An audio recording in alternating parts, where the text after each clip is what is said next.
이 자리는 어떤 자리일까요? 이 자리는 회복의 자리입니다. 또 이 자리는요, 기쁨의 자리입니다.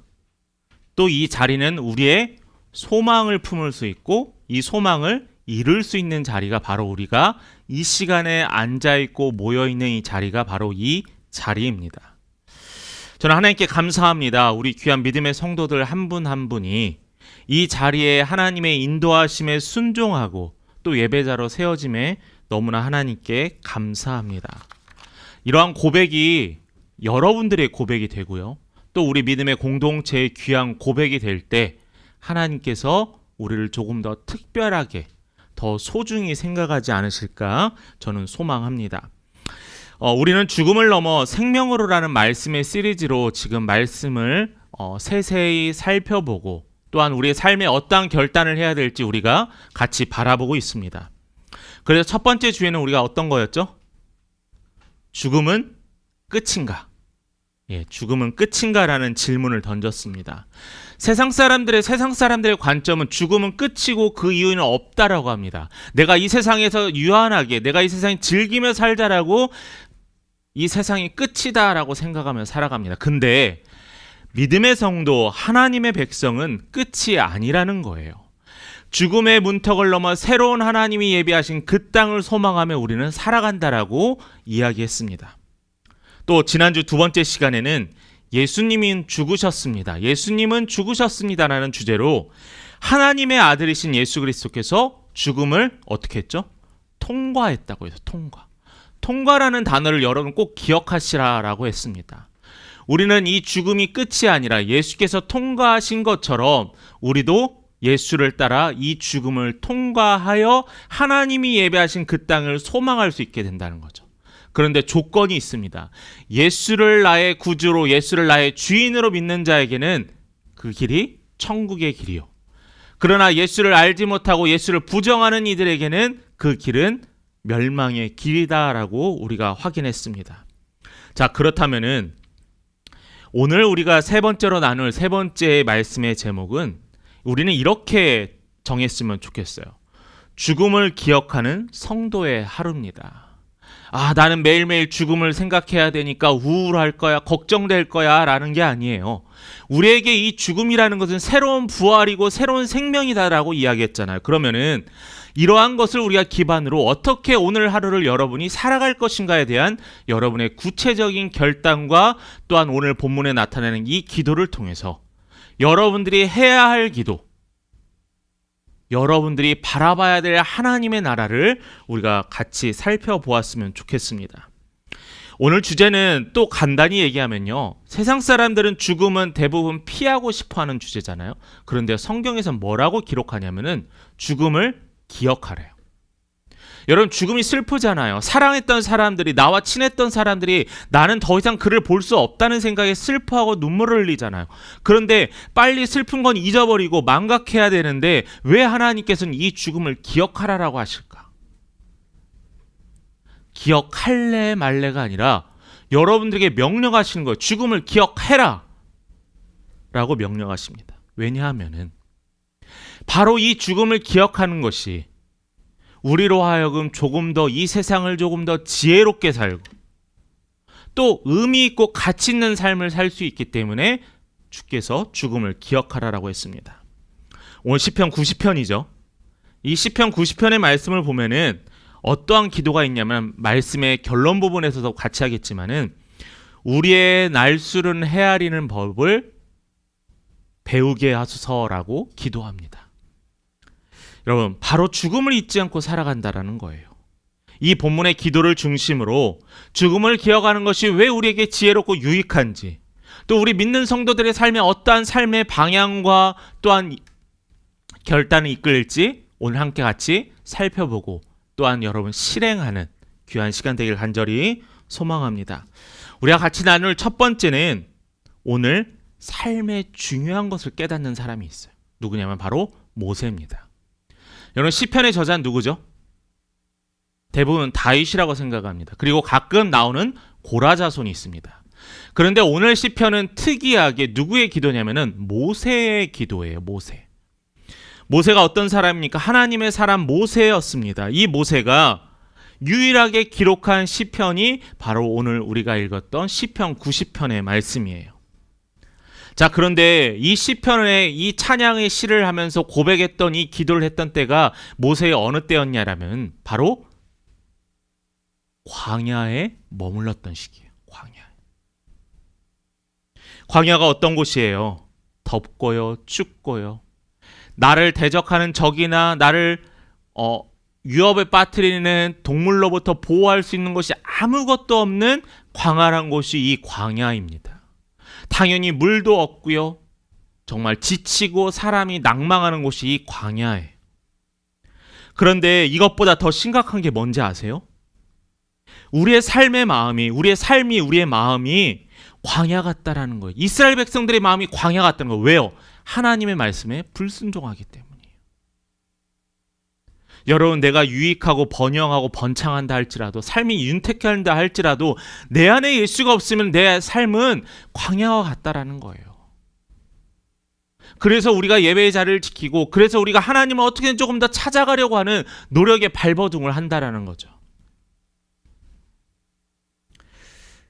그런데 조금 더 우리가 이 모세가 이 기도를 했던 장면을 우리가 살펴보면은 모세가 조금 더 특별한 상황이 있습니다. 40년간의 광야 생활을 넘어서 모세가 매일매일 뭘 경험하냐면 매일매일 죽음을 보게 돼요.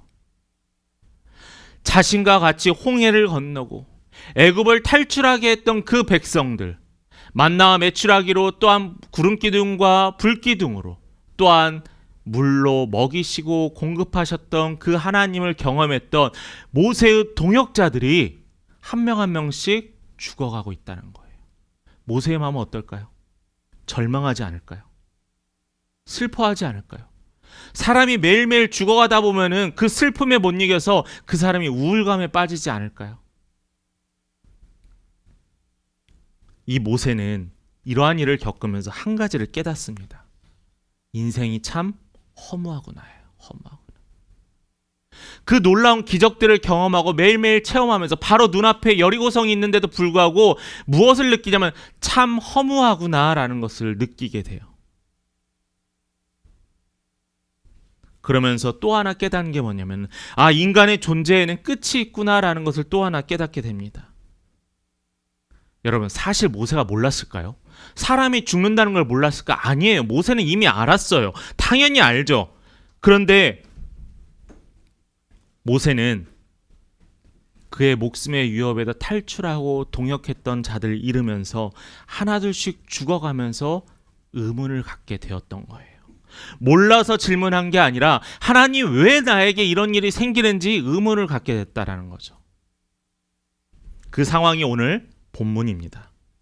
10절 말씀 한번 볼까요? 본문의 10절입니다. 많이 아시는 말씀이기도 한데요.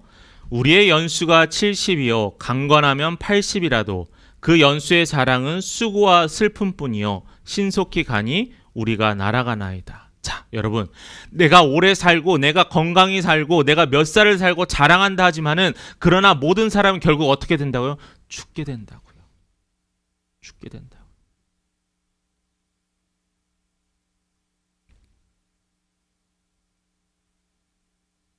모세는 여기에서 절망하지 않았습니다. 의문했다라고 했잖아요. 그러면서 이렇게 기도합니다. 12절은 우리가 같이 읽겠습니다. 같이 읽겠습니다. 시작. 우리에게 자, 모세가 어떤 기도예요? 아까 이야기했잖아요.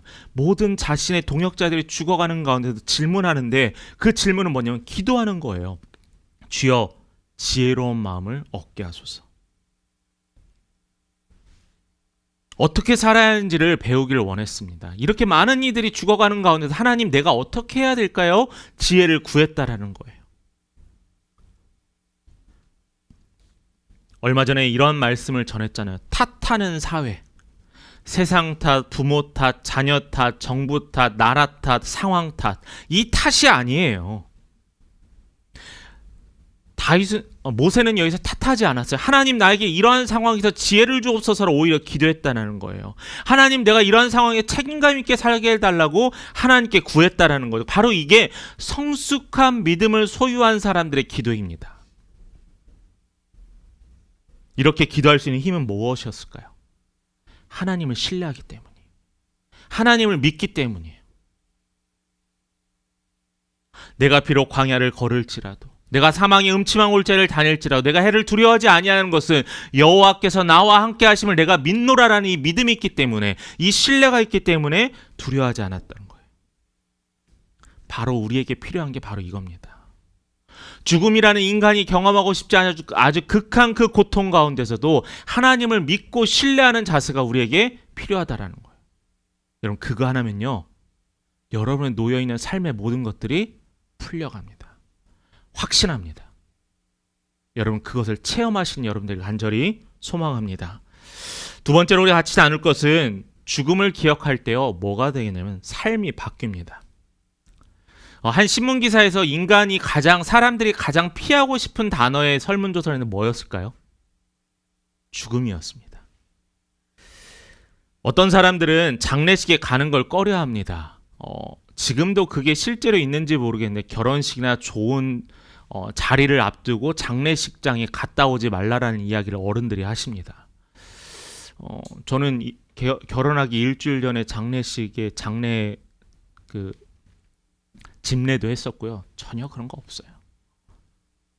우리의 마음의 문제지 실제의 문제는 아닌 것 같습니다. 그런데 여러분, 장례식 가는 것도 꺼려지고 젊은이들은 유언장이라는 것 자체를 생각을 하지 않습니다. 왜냐하면 나는 아직도 젊고 나의 생명은 영원하기 때문이라고 생각하겠죠. 근데 여러분, 여러분들이 아는 생명보험 있죠. 생명보험. 생명보험을 타려면 어떻게 해야 돼요? 내가 죽어야 하잖아요. 사실은 이 생명보험은 나를 위한 보험이 아니라 남겨진 가족을 위한 보험이잖아요. 그런데 여러분, 생명보험을 광고를 하면서 여러분은 언젠간 죽게 됩니다. 여러분 죽음을 위해서 생명보험을 들으라고 그런 광고 하나요? 아무도 안 들걸요. 보험 광고는 죽음을 직접 언급하기보다는 여러분 불확실한 미래가 있으시죠? 여러분 가족을 위해서 무엇을 준비하십니까? 라고 이렇게 우회적으로 표현을 합니다. 왜일까요? 우리는 죽음을 생각하는 것이 불편하고 두렵기 때문이라는 거죠. 단지 이렇게 죽음이라는 두려움을 회피하기엔 감정뿐만 아니라 이 시대는 또한 죽음을 실패라고 생각을 합니다. 인생의 패배라고 생각해요. 아니에요. 죽음은 누구에게나 다가오는 실패도 아니고 인생의 패배도 아니에요. 우리가 생각하는 아주 성공한 사람도 결국엔 죽음을 맞이하게 되고요. 우리가 생각하는 인생의 패배했던 사람도 결국 죽음을 맞이하게 됩니다. 그러면서 우리는 모든 사람들이 맞이하게 되는 이 죽음에 대해서 성경은 뭐라고 이야기한다고 했죠? 죽음을 생각하라라고 이야기해요. 우리가 너무나 잘 아는 솔로몬. 이 솔로몬이 전도서에서 하나 했던 한 단어가 뭐예요? 헛되다라는 거죠. 예루살렘의 성전을 금으로 짓고 사람들이 우러러보고 넓은 땅을 소유하고 있었지만은, 사람들이 우러러보고 지혜의 왕이라 했지만은 결국 그 솔로몬은 자신의 노년의 때에 이 모든 것들이 다 어떻다고요? 헛되다라는 거예요.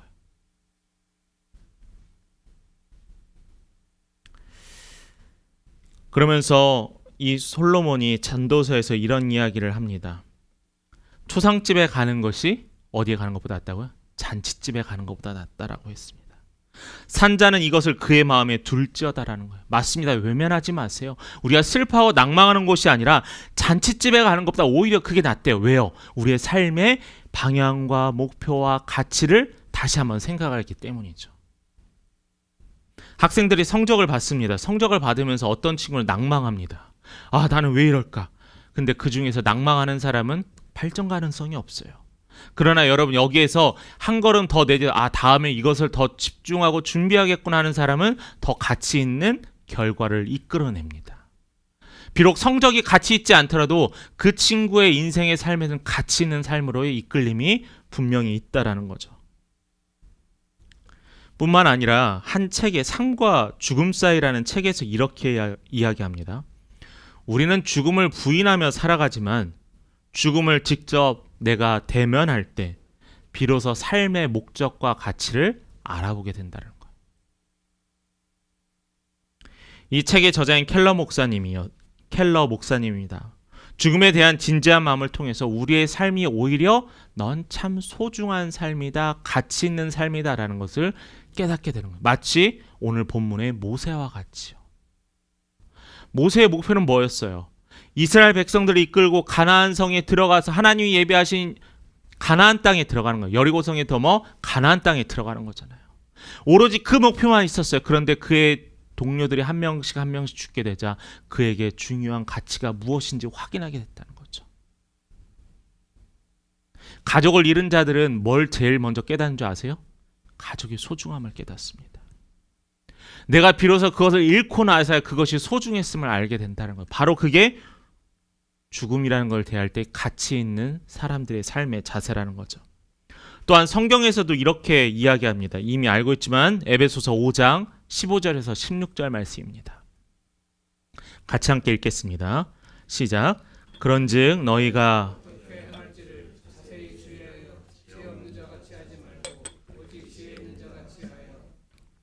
자, 지혜 있는 자같이 하여 뒤에 세월을 아끼라라고 해요. 여러분 여기서 중요한 말이 있으면 자세히 주의하여와 세월을 아끼라라고 이야기했잖아요.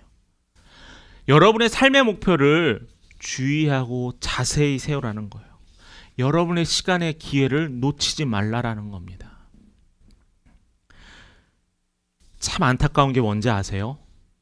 조금만 더 하나님께 노력하고 하나님을 찾기 위해 조금만 버텼다면은 이 기쁨과 생명을 누릴 수 있을 텐데 뒤로 5년, 10년 뒤로 가는 그 모습을 볼 때 너무나 안타깝다라는 거예요.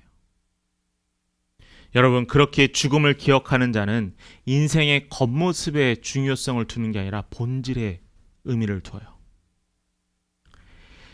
그리스도인의 소망은 단순히 죽음을 회피하는 게 아닙니다. 죽음을 이기신 그리스도의 부활의 소망을 둘므로 새로운 생명이 있음을 믿고 분명히 한다는 거죠. 그래서 여러분들의 삶의 목표와 의미를 분명히 하시기 바라요. 나는 누구인가?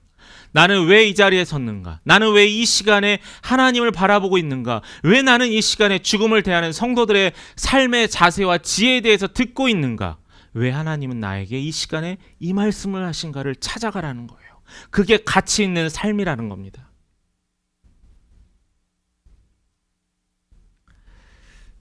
맞습니다. 죽음을 기억하지 않는 사람은요, 나태해져요.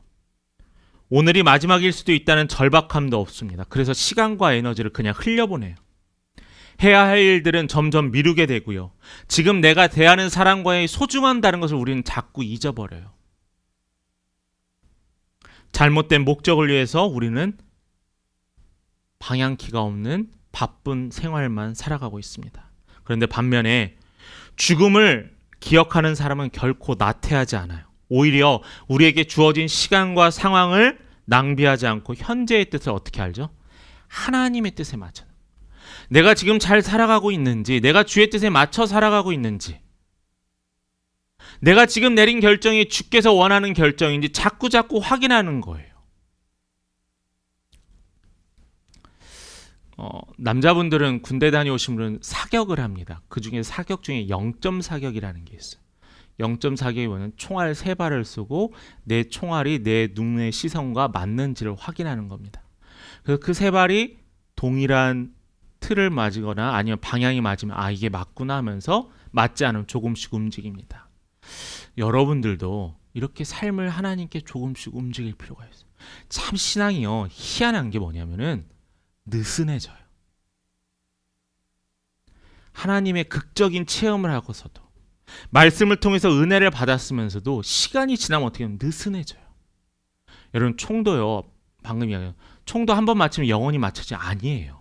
몇 개월마다 다시 한번 맞춰야 돼요. 우리의 신앙생활도 마찬가지나 여러분의 신앙생활도 자꾸 하나님께 맞추려고 노력해야 돼요. 그게 없으면요, 어느 순간에 나도 모르게 신경 쓰지도 못한 채 나는 이 안에 있고 나는 이 교회 안에 있고 나는 주 안에 있다고 생각하지만 사실은 나의 삶은 전혀 다른 곳에 거할 수 있다라는 거죠. 그래서 우리는 늘 깨어 경계하며 기도하라라고 하는 하나님의 명령에 순종해야 합니다.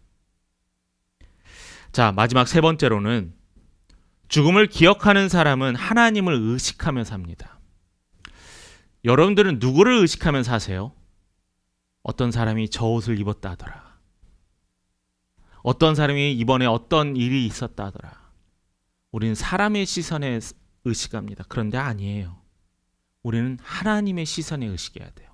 히브리서 9장 27절 말씀 같이 봉독합니다. 시작. 한번 죽는 것은 사람에게 정해진 것이요 그 후에는 심판이 있으리니. 여러분 뭐래요? 모든 사람은 죽음이라는 것을 맞이하지만은 모든 사람은 죽음 이후에 뭐가 있대요? 심판이 있대요. 심판이요. 여러분 재판 받아보신 경험 있으세요? 우리 성도님들은 다 착하셔서. 근데 저는 미국에 가서 첫 해에 그 재판을 한번 받았습니다. 교통신호를 위반해가지고. 근데 이제 그때 당시에 450불이 날랐거든요. 지금 돈으로는 거의 한 50만 원 돈이죠. 가난한 유학생이 돈이 어디 있겠습니까? 지금은 거의 60만 원이 넘죠. 근데 그게 뭐냐면 코트로 오래요. 법정으로 오래요. 근데 영어도 잘 못하고 처음 가보고 갔더니 다 이렇게 등치가 이렇게 판사가 있는데 그 무게감과 압도함에 준비된 말도 잘 못하겠더라고요. 그래서 잘못했습니다. 내겠습니다 하고 나왔습니다. 뭐 어떤 얘기도 할 수 없겠더라고요. 여러분 재판이요. 심판이요. 그냥 내가 한 번 잘못해서 교통법규 위반해가지고 이 냈던 그 심판, 그 판사 앞에 서는 것도 이렇게 걱정되고 두려운데 우리 인생의 전체를 놓고 하나님이 우리를 심판한대요. 얼마나 더 떨리겠습니까? 이 말씀은 그냥 하는 경고가 아니에요. 우리에게 너의 삶에 너 스스로 책임지라라는 말이에요. 우리의 인생의 모든 여정은 하나님께 평가받는 여정이기도 하고요. 우리의 모든 인생은 하나님께 인정받아야만 하는 여정이라는 거예요. 내 마음, 내 뜻, 내 즐길 대로가 아니라 하나님께 인정받는 사람의 삶의 자세가, 태도가 바로 이 심판 때 결과맺어진다는 거죠. 그래서 어떤 사람은 이 죽음을 기억하면서 내가 윤리적으로 착하게 살아야겠다라고 생각하는 사람이 있어요. 그건 믿는 자나 믿지 않는 자나 다 그렇게 생각합니다. 세상 사람들한테 말해보세요. 야, 여러분 착하게 살아야죠. 다 동의해요. 그런데 우리 믿는 사람 여기에서 더 나가야 돼요. 하나님 앞에 서게 될 그날을 위해 오늘을 살아가는 거예요. 하나님 앞에 서는 그 심판의 자리에서 내가 오늘을 어떻게 살아가야 될지 내가 힘쓰며 하나님을 바라보며 살아간다라는 거죠. 단순히 내가 해야 되니까 라는 것이 아니라 하나님 앞에 서기 위하여 살아가는 이 믿음의 자세가 우리의 자세가 되어야 한다는 겁니다. 그래서 그러한 사람의 삶의 자세는 기준이 달라요. 기준. 하나님이 나와 함께 계시기 때문에 진실하고 거룩하게 살고자 하는 것입니다. 여러분 하나님의 얼굴을 보면 여러분 어떻게 자세를 취하시겠어요? 하나님의 얼굴을 바라보실 수 있겠어요? 모세도 그랬죠. 하나님이 신들매 신발끈부터도 바라보지 못했겠다고. 두려울 겁니다. 걱정될 겁니다. 어떻게 바라볼까 걱정할 거예요. 나는 거룩하지 못한데 하나님을 어떻게 얼굴을 대면할까요? 라고 생각할 거예요. 하나님께서는요 우리에게 요구하는 게 너가 마치 나의 얼굴을 직접 바라보는 것처럼 살라고 하셨어요. 그것이 죽음을 기억하는 자의 삶이라고 합니다. 나아가 하나님의 시선이 언제나 내 삶을 덮고 있다라는 거예요. 하나님의 시선을 바라본다는 거면 우리가 하나님을 바라보기 위해서 하나님을 봐야 돼요. 근데 하나님을 봤더니 어떤 일이 생긴 줄 아세요? 하나님이 이미 나를 계속 보고 계셨다라는 거예요. 예수님께서 산상수훈에서 말씀하신 것처럼 마태복음 6장 4절 하나님의 은밀한 중에 보고 계신다라고 이야기했습니다. 우리는 언제나 하나님이 나를 바라보고 있다는 사실을 잊지 말고요. 언제나 나는 하나님의 시선에 나는 그 시선 안에 있다는 사실을 잊지 마시기 바라요. 아담과 하와 같이 하나님이 나를 나무 뒤에 숨어서 하나님이 나를 더 이상 못 알아볼 거야 라고 착각하지 마세요. 왜요? 하나님은 나를 늘 보고 계시기 때문에. 그게 때로는 두렵습니다. 인생을 묻다라는 책에서 이러한 이야기가 있습니다. 비슷한 이야기인데 구체적으로 죽음을 기억하라라는 이야기와 마찬가지입니다. 죽음을 기억하는 성도는 하나님 앞에서 사는 존재로 자기를 정의해요. 잊지 않는다는 거죠. 하나님 뜻대로 자신의 삶의 방향을 정한다라는 거죠.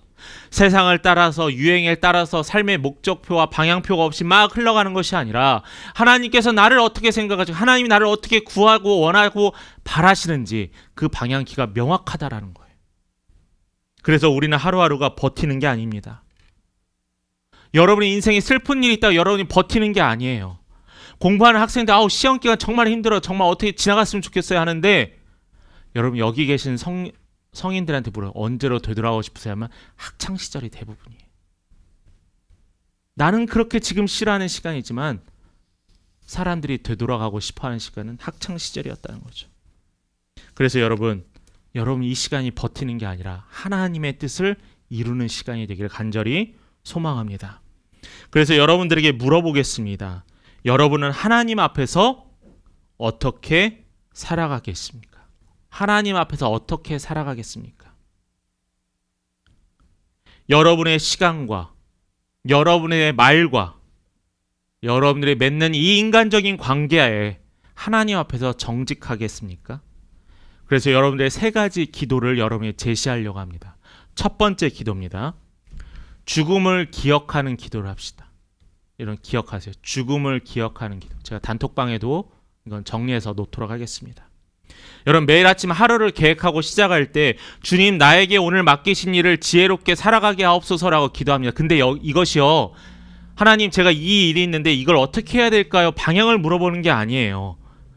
하나님 내가 이 일이 놓여져 있는데 이걸 어떻게 해결할까 묻는 게 아니에요. 그 먼저가 뭐냐면은 하나님 나를 도와달라는 기도예요. 하나님 나를 오늘 인도해 달라는 기도예요. 왜요? 하나님께 맡겨지는 삶을 살기 위해서요. 왜요? 그 길이 하나님이 앞에서 의미 있게 사는 첫 발걸음이기 때문입니다. 자, 두 번째로 감사를 뒤로 미루지 마시기 바랍니다. 여러분 지금 당장 표현하세요. 여러분 사랑 말하지 않는다고 전달돼요? 눈빛만 봐도 알 수 있잖아요. 눈빛만 봐도 모르는 사람들도 많아요. 표현해야 돼요. 그래서 우리는 선물로 표현하고 따스한 말로 표현합니다. 하나님께도 마찬가지고 가족과 친구에게도 마찬가지입니다. 표현을 해야 돼요. 고맙습니다, 감사합니다, 사랑합니다라고 표현을 해야 돼요. 그리고 여러분 때로는 여러분 화해의 손길을 내미시기 바랍니다. 지금 당장 하지 않는다면 그 시간이 우리를 기다리지 않을 수도 있기 때문이에요. 죽고 나서 후회하면 뭐예요? 떠나보내고 나서 후회하면 뭐예요? 우리는 영원히 화해하지 못하는 것보다 때로는 내가 억울하고 때로는 내가 속상하고 내가 손 내미는 것에 화가 날지언정 여러분 그럼에도 불구하고 손 내미시는 여러분의 삶 되기를 간절히 소망합니다. 또 세 번째로 우리가 기도해야 될 것은 예수 그리스도를 통해 소망을 품으시기 바랍니다. 예수를 따르는 사람에게는 죽음이 두렵지 않습니다. 뭐냐면은 평화와 평안이 됩니다. 우리는 예수의 명령, 땅 끝까지 이르러 복음을 전하라라는 그 명령도 매일매일 듣는데 이게 스트레스가 돼요. 오늘 말씀을 보는데 죽음을 기억하고 하나님의 시선에 맞게 살으래요. 이것도 정말 힘들 것 같아요. 뿐만 아니라 교회에 얼마나 많은 규칙들이 있는지 몰라요. 지켜야 될 것, 해야 될 것. 때로는 이 신앙생활을 하면서 세상의 따가운 시선들을 버티고 감당해야 합니다. 불편해합니다. 굳이 내가 이런 불편을 감수해야 되겠어? 라고 생각도 해요. 그래서 많은 이들이 떠나기도 합니다. 그렇지만 여러분, 죽음을 이기시고 소망이 되신 예수님 있지 않습니까? 우리의 생각 그 이상이신 예수를 따르는 믿음의 성도가 되기를 여러분 간절히 축복합니다. 죽음을 기억하는 자와 같이 시간을 값지게 여기시기 바랍니다. 게으름과 나태함에 빠지지 마세요. 오늘 하루를 나에게 주어진 값진 선물로 여기시기 바랍니다. 왜냐하면 우리의 오늘은 하나님의 선물이기 때문입니다. 말씀을 마칩니다. 사랑하는 성도님, 오늘 우리는 죽음을 기억하는 것이 지혜로운 삶의 출발점이라고 했어요. 모세는 수많은 죽음을 보면서 마음 아파하거나 낙담하거나 절망하면서 끝내지 않았습니다. 한숨 쉬지 않았어요. 하나님께 어떤 기도를 했어요? 하나님 지혜를 주옵소서라고 기도했어요. 그 지혜는 하나님 앞에 날마다 살아가는 길입니다. 여러분 오늘 또는 오늘 이후에 이렇게 한번 기도해 봤으면 좋겠어요. 말씀을 놓고 기도해 보세요. 12절 말씀입니다. 기도하는 마음으로 함께 우리 같이 모세의 마음과 같이 또 여러분의 마음을 담아 우리 천천히 기도하는 마음으로 읽겠습니다. 우리에게 우리날 계수함을 가르치사 지혜로운 마음을 얻게 하소서. 이게 우리의 기도의 제목이 되어야 합니다. 지혜의 날을 매일매일 생과 같이 우리의 날을 매일매일 생과 같이 지혜의 마음을 주님 주옵소서. 우리는 생명을 온전히 붙들 수 있습니다. 오늘도 여러분이 하나님의 나라와 하나님의 지혜를 구하며 예수가 하나님이 우리의 생명 되심을 기억하며 매일매일을 살아가는 우리 귀한 믿음의 성도 되기를, 또 하나님의 축복받는 귀한 믿음의 가정 되기를 주의 이름으로 축복합니다.